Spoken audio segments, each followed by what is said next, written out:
So, unahin muna natin yung sa love, mga kapiksi, sa love life. So, this is abundance of love and happiness, mga kapiksi, no? Sabi ko nga sa inyo kanina, di ba, meron tayong intimacy na energy dito.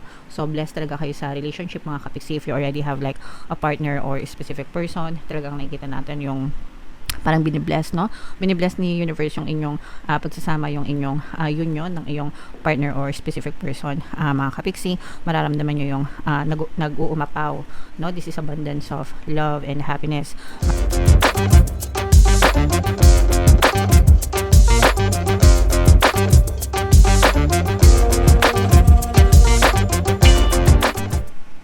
Hello guys, hello Leo, welcome back to Pinoy Big C Tarot. Ang pamagatang episode natin for tonight is blessings para ngayong June 2025 para sa Leo, Sun, Moon, Rising Sign, and Venus. Yung ating gagawin na natin, ito yung panibagong serye, mga kapiksi, no, sa ating channel.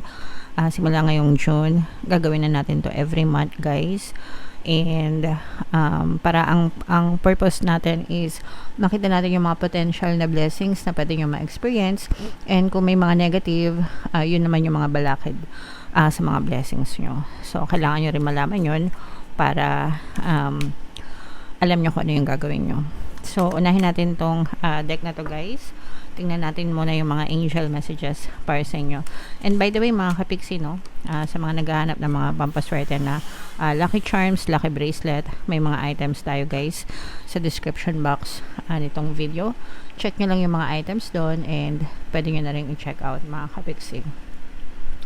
So, yung first message natin, guys, we have the yin and yang energy, mga kapiksi. Ito'y paalala, guys, na kailangan nyong ibalanse yung lahat ng bagay sa buhay nyo. Palagi ko nga sinasabi sa inyo, guys, you cannot appreciate darkness without light, and you cannot appreciate light without darkness, mga kapiksi. Okay? So, yeah, kailangan nyong ibalanse lahat. Kung meron kayong mga kung feeling nyo nagkakaroon ng imbalance sa buhay nyo, that is because masyado kayong maraming negative energy, mga kapiksi. Okay? Alright. And another message para sa inyo, Leo, intimacy. So ito yung magandang mensahe, especially sa love relationship, mga kapiksi. Ibig sabihin nito, maaari kayong i-bless sa inyong relationship. This is for mga kapiksi na nasa specific relationship na, no? Kumbaga in a relationship na kayo with your partner o a specific person. Ibig sabihin nito, pwedeng mas lumalalim yung inyong connection ng yung person, mas lumalalim yung pagmamahal, mas nagkakaroon ng bonding, mas tumitibay, no? And nagkakaroon din kayo ng more time sa sarili nyong sa inyong dalawa, more time sa relationship nyo, mga kapiksi, and nagiging intimate ang inyong pagsasama. So i-mind nyo na yan, guys, sa comment section. And another message, guys, is commitment, no? So maganda talaga, guys, yung energy sa relationship. Mamaya titingnan natin dun sa deck natin kung may makikita pa tayo, but so far, at least dito sa dalawang energy na to, masasabi natin na blessed kayo sa relationship.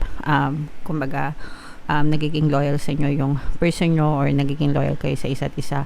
For some of you, guys, in terms of mga negosyo or mga trabaho, ganyan, parang mas nagiging committed din kayo sa mga desires nyo sa buhay, sa mga trabaho nyo, sa mga negosyo nyo.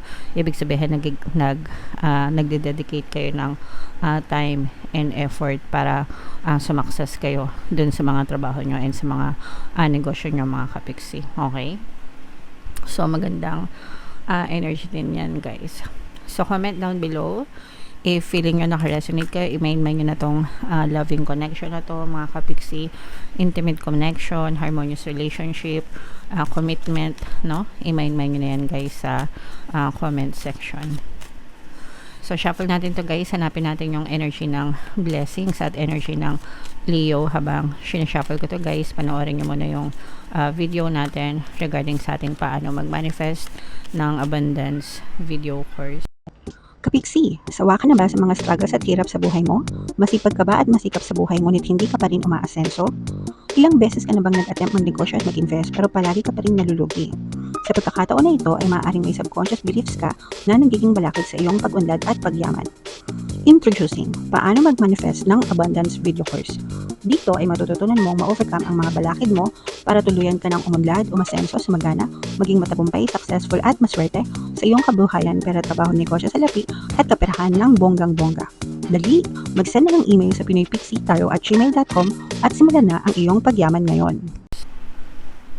Alright, so sa lahat ng gusto mag-avail ng course guys, naka-flash sa screen nyo. Una, meron tayong paano mag-manifest ng abundance video course. Meron din tayong paano mawala ang third party at magkaroon ng harmonious na relationship. And meron din tayong paano pabalikin si ex, revise breakup. So sa mga interesado guys, mag-send lang kayo ng email sa pinoypixietaro@gmail.com. So, Leo guys, kayo ay na-represent ng Queen of Wands. Ito yung ating blessings energy mga kapiksi. Latag natin yung spread nyo. And guys, paalala sa mga naghahanap ng mga pampaswerte na lucky charms, lucky bracelet guys. May mga items tayo sa description box. Check nyo lang yung mga items doon guys. And pwede nyo na rin i-check out mga kapiksi. So, ito guys, these are all positive energies, no? So far, wala kayong mga balakid dito. Mga kapiksi, nakikita natin na very positive yung inyong mga energies na lumalabas dito. Merong dito another water sign energy mga kapiksi, Cancer, Pisces, Scorpio. For some of you, maaaring may water element kayo sa inyong natal chart, or you may be dealing with another water sign. So, unahin muna natin yung sa love, mga kapiksi, sa love life. So, this is abundance of love and happiness, mga kapiksi, no? Sabi ko nga sa inyo kanina, di ba, meron tayong intimacy na energy dito.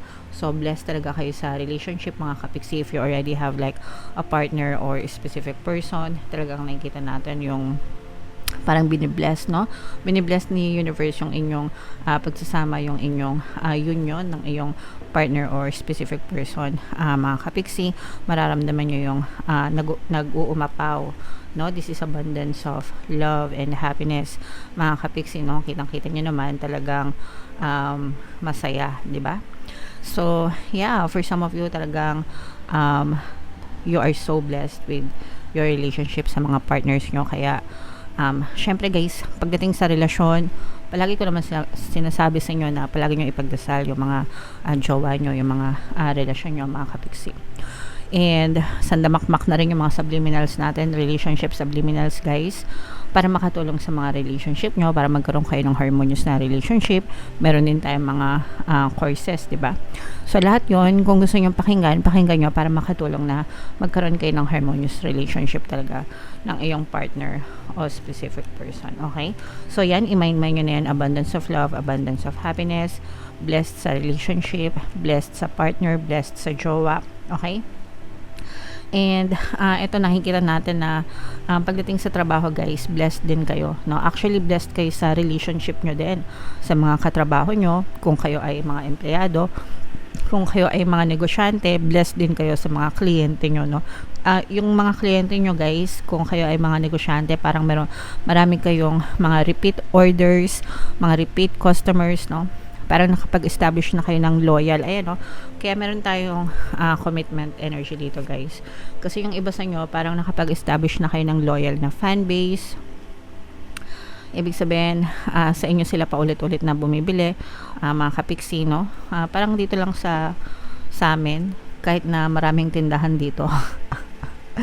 Yung isang tindahan lang yung paulit-ulit na binibilan ko. So, ganun ka-loyal, 'di ba?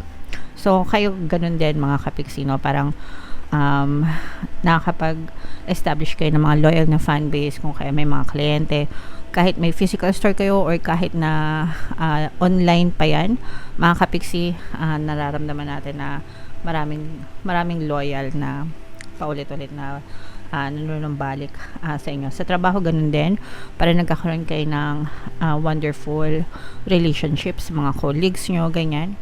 Kaya blessed din kayo, guys. And ito naman talagang nakikita natin na emotionally happy and satisfied kayo. Yung mga dasal nyo, parang nararamdaman nyo guys na yung mga dasal nyo unti-unting dinidinig, or nakikita nyo na parang payapa, payapa yung energy nyo guys. Parang wala kayo masyadong problema, kundi masaya lang, chill lang, no? Kasi parang hindi kayo masyado nag-worry mga kapiksi, and you just keep on going and going, and talagang progressive yung energy nyo, guys, no? Ibig sabihin ng progressive, tuloy-tuloy lang, andar lang na andar, galaw lang ng galaw, parang without ever stopping, pero hindi rin kayo nagra-rush, hindi kayo nagmamadali. You are parang appreciating, no? Yung mga binibigay sa inyo ng universe, guys. Kaya parang tuloy-tuloy din yung flow ng kasiyahan sa inyo.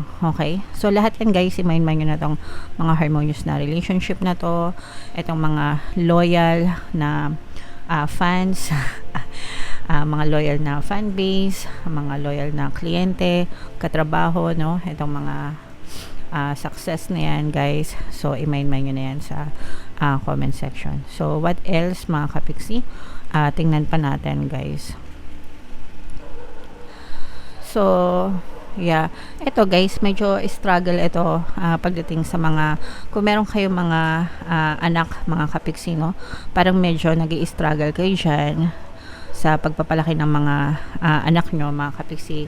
Parang for some of you, parang merong konting disconnect kayo sa mga anak nyo, guys. Parang meron kayo sigurong miscommunication or misunderstanding, mga kapiksi, and parang ang hirap magpakananay or magpakatatay sa mga anak nyo, especially kung parang hindi ko naman nararamdaman na stubborn sila, guys, pero parang may pagka-rebelde mode sila, or parang hindi sila masyadong madaling pagsabihan, ganyan, and parang nahihirapan kayong connect dun sa mga anak nyo, mga kapiksi.